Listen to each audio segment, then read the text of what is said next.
Hi అండి, welcome to Jaya's one kitchen Telugu. ఇవాల్టి recipe చక్కెర పొంగలి. మనం పెట్టే నైవేద్య ప్రసాదాలలో చక్కెర పొంగలి కూడా ఒకటి.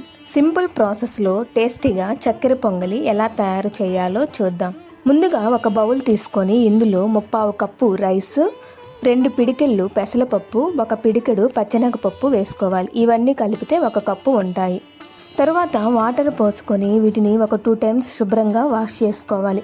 ఈ విధంగా వాష్ చేసుకున్న తర్వాత కొన్ని వాటర్ యాడ్ చేసుకొని ఒక హాఫ్ అన్ అవర్ నానబెట్టుకోవాలి. హాఫ్ అన్ అవర్ తర్వాత ఈ విధంగా నానిపోయాయి. ఇప్పుడు స్టవ్ మీద పెట్టి ఉడికించుకోవాలి. ఈలోగా స్టవ్ మీద కడాయి పెట్టి నెయ్యి వేసుకొని జీడిపప్పు, ఎండుద్రాక్ష కూడా వేయించుకొని పక్కన పెట్టుకోవాలి. ఇప్పుడు అన్నం కూడా ఈ విధంగా పొంగుతుంది. రైస్ ఒక 80% కుక్ అయిన తర్వాత ఇందులో 1 గ్లాస్ పాలు, ఇలాచీ పొడి యాడ్ చేసుకొని అంతా మిక్స్ అయ్యేలాగా కలుపుకోవాలి. ఈ విధంగా దగ్గర పడిన తర్వాత 1 కప్పు చక్కెర యాడ్ చేసుకొని మిక్స్ చేసి మూత పెట్టి సిమ్లో పెట్టుకొని ఇది దగ్గర పడేంత వరకు ఉడికించుకోవాలి. ఈ విధంగా ఉడికిన తర్వాత ఇప్పుడు ఇందులో జీడిపప్పు, ఎండుద్రాక్ష, నెయ్యి కూడా వేసుకొని అంతా మిక్స్ చేసుకోవాలి.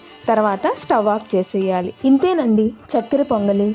ఈ శ్రావణ మాసంలో అమ్మవారికి ఒకసారి నైవేద్య ప్రసాదంగా చక్కెర పొంగలి ట్రై చేయండి. ఇలాంటి మరెన్నో simple and tasty healthy recipes కోసం మన ఛానల్ని లైక్ చేయండి, మీ ఫ్రెండ్స్ అండ్ ఫ్యామిలీ మెంబర్స్కి షేర్ చేయండి అండ్ సబ్స్క్రైబ్ చేసుకోండి. Thank you for watching.